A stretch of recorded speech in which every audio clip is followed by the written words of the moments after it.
It's day 61 in our journey through the Bible, 66 and 26. And we're back in the Gospel of Mark today.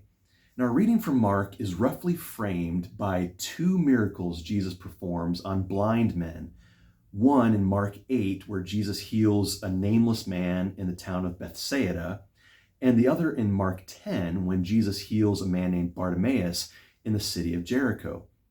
It's the first of these two miracles that I want to focus on, when Jesus heals this man in the town of Bethsaida. What's interesting is that this is the only miracle that we see in all the Gospels when Jesus has to heal a man twice. He heals him in two stages. Jesus touches the blind man and he sees partially. Jesus asks him what he sees, and he says he sees people like trees walking around, but he doesn't see fully. Jesus touches him again, and then he sees fully. And you might wonder, as you read this miraculous account, couldn't Jesus heal him in one try? Doesn't he have the power to heal him once?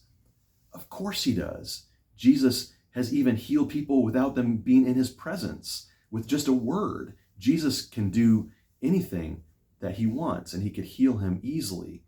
Why does he heal him in two stages?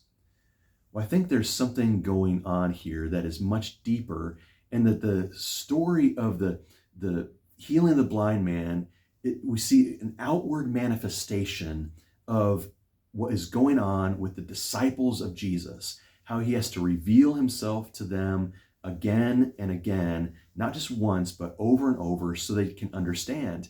Just before this reading in Mark's gospel, in Mark 8, the healing of the blind man, just before, Jesus is interacting with his disciples, and he asks them, do you have eyes but don't see? Do you still not understand?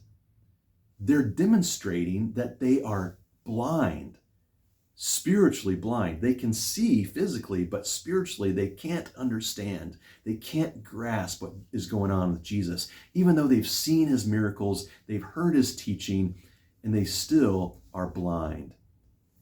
After the healing of the blind man in two stages in Mark 8, Jesus is with his disciples, and he asks them, who do people say I am? Who do you say I am? And Peter says, you are the Christ, which is exactly right. But he then goes on to show that he doesn't fully understand, because Jesus tells the disciples that he must go and suffer many things and at the hands of the religious leaders be killed. And Peter rebukes him, showing that he sees, but he doesn't fully see. He doesn't fully understand what Jesus has come to do, and that is to die for sinners, to give life for all. And so the disciples are blind, and then they partially see after this miracle of the healing of the blind man in two stages. And so this healing of the blind man is an outward manifestation of what is going on with the disciples. And we see that all the way through the gospel, the disciples never truly understand fully. That through the entire gospel after Mark 8, they're still only partially seeing, partially understanding. So they're still partly blind. And we can see our own stories in the story of the disciples, because we ourselves would be spiritually blind and completely unable to understand anything about Jesus unless he opens our eyes and opens our minds and our hearts to trust and believe.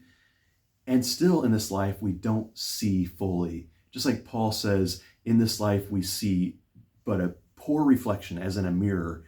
Then, that is in the resurrection and eternal life, then we'll see fully.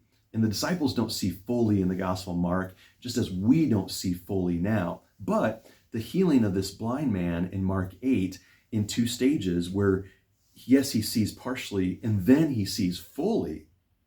Well, this gives us hope that the disciples eventually will fully see.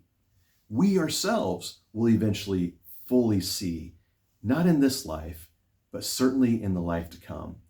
So this story, as interesting as it is in Mark 8, gives us a picture, and that is a picture of hope, that though we see in part, we will see fully one one day.